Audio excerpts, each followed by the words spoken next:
Clash of Clans is a real-time strategy game in which you design and build your own medieval village, populated by bloodthirsty barbarians and wizards. Fend off raiders, battle against players worldwide, and forge powerful alliances with others to destroy enemy clans. Millions of people are playing this free-to-play game right now and enjoying every minute of it. With that being said, here's 7 things that you probably didn't know about Clash of Clans.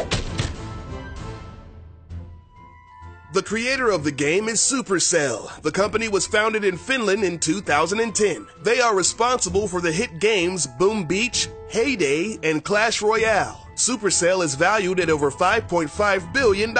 Although these games are free to play, or freemium, players can make in-game purchases to give them the edge that they need to dominate their opponents. Clash of Clans rakes in about $5 million every day. Today, the company has a staff of over 250 employees. The crazy thing about all of this is that Clash of Clans has about 30 million active users, but the team that runs the game only consists of about 15 people. The workload may be insane, but the payout is pretty freaking sweet.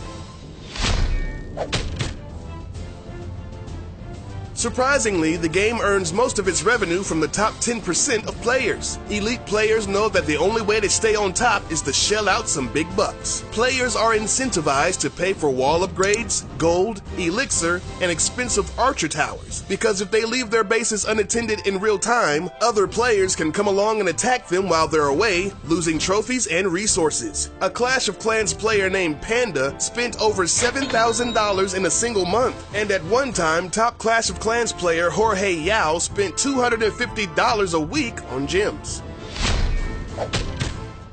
Now, you may be asking yourself how a dude living in a 300 square foot apartment in San Francisco can afford to spend that much a week on a game. Well, he had some very wealthy sponsors, most of which were from the United Arab Emirates. At one point, he was playing on 5 different accounts to stay on top. He even had the bright idea of wrapping his 5 iPads in plastic bags so that he could bring his gadgets into the shower with him. Jorge spent 6 months at the #1 spot, and he was the first player to break the 4,000 trophy mark and instantly became famous worldwide. But once he felt like it was taking over his life, he graciously bowed out of contention and stopped playing the game cold turkey. He hit the #1 spot again recently, but it only lasted for a morning. With all this cash flying around, you may be wondering, what do they do with all that money? Well, some of it goes towards marketing purposes. They can afford some big-name celebrities to endorse their game. For Super Bowl 49, they spent $9 million on a 60-second spot starring Liam Neeson. I can't wait to destroy your village while you beg for mercy, but you will get no mercy. I will have my revenge. Liam? I was going for Liam? Over here. This ad was the most watched commercial on YouTube in 2015. At the time of this video, it has around 117 million views. Supercell even got Christoph Waltz, the Bond villain himself, to play in a series of commercials. One even featured the late-night sensation James Corden. But not only do celebrities appear in their commercials, they also play the game. Jeremy Lin, Daniel Craig, and Mr. T, just to name a few. Oh, and don't forget about John Cena! But seriously, he does play. Speaking of Mr. T, Supercell is obviously fans of the Fool Pitier himself. So much so that the Pig Rider is modeled after him. The distinctive mohawk and beard is a dead giveaway. The only difference is the voice. Now you got me. I'm not sure why the Hog Riders need to have such high-pitched voices. In the past, Mr. T has lent his likeness to other games. At one point, he was a spokesperson for the World of Warcraft game. I'm Mr. T and I'm a Night Elf Mohawk. What's your game?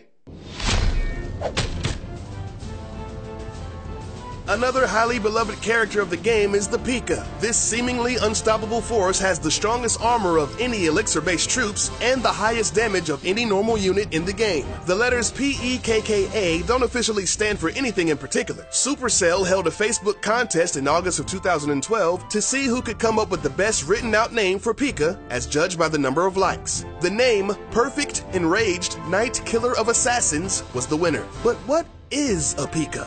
A knight? A samurai? A robot? No one knows. But the mysterious and dangerous P.I.K.A. is a girl.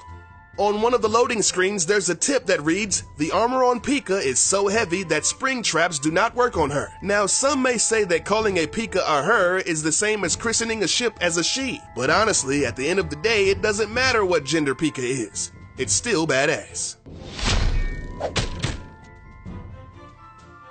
One of the best features people respect about this game is the personal break timer. Basically, if you're playing the game non-stop for an ungodly amount of time, let's say 6 hours, the game automatically kicks you out and makes you take a break, sort of like a cooldown period. Folks have speculated that Supercell did this to deter people from using game-cheating bots, allowing them to stay online and protect their defenses 24/7. But most people think that it's just so people don't die while playing video games. Over the last decade, there have been dozens of well-documented cases of people succumbing to exhaustion, dehydration, and even cardiac arrest while playing non-stop for days on end.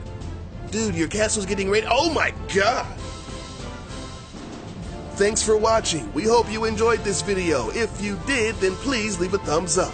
Next time you see your buddies, you can blow their minds with some of these amazing facts.